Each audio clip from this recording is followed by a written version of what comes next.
इंसान ने दोस्तों बहुत खूब बात ये कही कि अगर आप जिंदगी में अपनी पोटेंशियल के अकॉर्डिंग लाइफ में ग्रो नहीं कर पा रहे हैं ना, तो जरूर यार एक बार चेक करना कि आप जिस जगह पे फंसे हुए हैं क्या उसको आपको लाइफ से हटाने की जरूरत है या नहीं।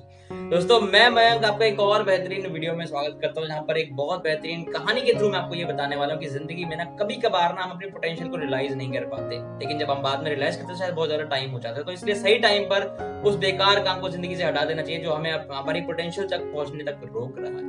दोस्तों हुआ क्या कि एक राजा था जिसको ना किसी ने 2 बाज के बच्चे गिफ्ट करे थे।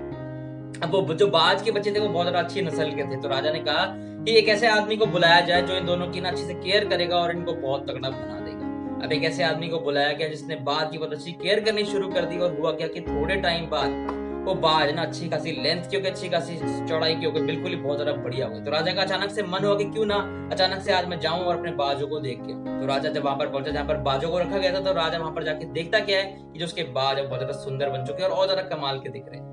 तो जिस आदमी ने जो उनका ध्यान रखा था, तो राजा कहता कि एक काम करो, मुझे ना इन दोनों बाज की उड़ान दिखनी है, तो तुम इन्हें इशारा करो कि ये अपनी उड़ान मुझे दिखाएं। तो दोस्तों वो आदमी राजा के कहने पर बिल्कुल वही काम करता है और दोनों बाज को उड़ने का इशारा देता है। अब जैसे वो इशारा करते हैं तो दोनों बाज आसमान की तरफ उड़ते हैं, लेकिन एक तरफ होता क्या कि एक तरफ जो एक बाज होता है वो बहुत ज्यादा ऊंची ऊंचाइयों को छू रहा होता है, और जो दूसरा बाज होता है वो एक चक्कर मारकर वापस जिस डाल से उसको उड़ाया होता है उसी डाल पर आके बैठ जाता है।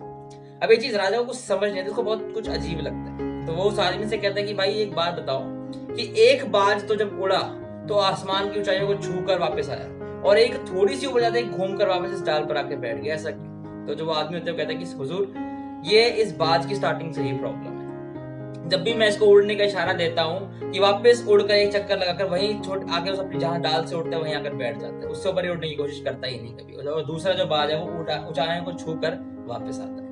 तो राजा कहता है कि एक काम करो, ऐलान कर दो कि जो भी आदमी इस बाज को ठीक कर देगा, यानी इसकी असली चीज को सामने ला देगा कि हाँ ये बाज भी ऊपर उड़ सकता है, उस आदमी को मैं सोने की मुद्राएं दूंगा और उसको बहुत सारी चीजें यहाँ पर गिफ्ट करी जाएंगी। अब होता क्या कि वैसे जब बात ऐलान होती है तो बहुत सारे विद्वान लोग राजमहल में आते हैं कि भाई हम ये काम कर सकते हैं, हमें इस चीज की नॉलेज है, हम बाज को उड़ा सकते हैं ऊपर तक, तो सभी अपना जोर लगा देते हैं। लेकिन होता क्या है, 1-2 महीने सब करने के बाद भी वो बाज जहां पर था वहीं का वहीं रहता है, यानी थोड़ा सा ऊपर उड़ते ही वापस आके उस डाल पर बैठ जाता है और ज्यादा ऊपर उड़ता ही नहीं। तो होता क्या कि अचानक से राजा एक दिन अनोखी चीज ये देखते हैं कि दोनों के दोनों बाज बहुत ऊंची ऊंचाइयों पर छू के आसमान को उड़ रहे हैं। अब राजा को ये चीज समझ नहीं आती कि ऐसा हुआ क्या।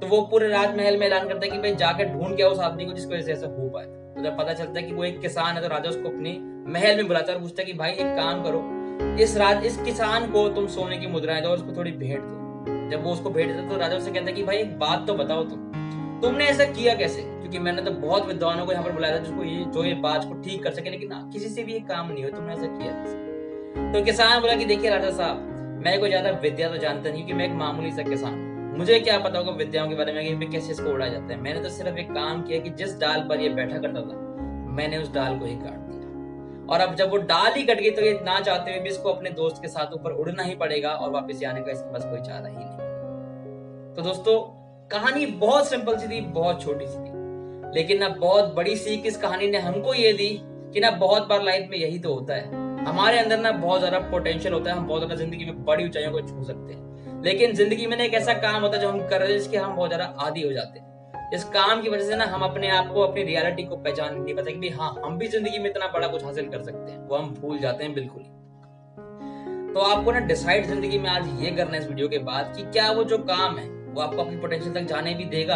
या कभी नहीं जाने देगा। और अगर वो नहीं जाने दे रहा है तो प्लीज यार ट्राई करना कि उस काम को जिंदगी से हटा दो। चाहे वो कोई भी काम हो सकता है यार, या कोई इंसान हो सकता है जो आपकी जिंदगी में अटक रहा है, जो आपको आपकी पोटेंशियल तक जाने के लिए रोक रहा है। तो आपको ना किसी भी तरह से ना ट्राई करना है कि उस काम को या उस आदमी जो भी चीज है उसको जिंदगी से हटा दो, तभी जाकर ना आप अपनी पोटेंशियल तक पहुंच पाओगे। जिंदगी में जो आप चाहते हो उतने लेवल पे आप जाकर तरक्की जरूर कर पाओगे। दोस्तों अगर आपको वीडियो इंस्पायरिंग लगा, कुछ भी सीखने को मिला हो, तो प्लीज यार चैनल को सब्सक्राइब कीजिएगा, वीडियो को लाइक कर सकते हो। और दोस्तों मैं आप सभी को मिलूंगा नेक्स्ट इंस्पायरिंग वीडियो में। तब तक यार आप प्लीज जिंदगी में मेहनत कीजिए। मेरी तरफ से आप सभी को लाइफ के लिए बहुत ज्यादा बेस्ट ऑफ लक। दोस्तों मुझे सुनने के लिए आप सभी का बहुत बहुत थैंक यू।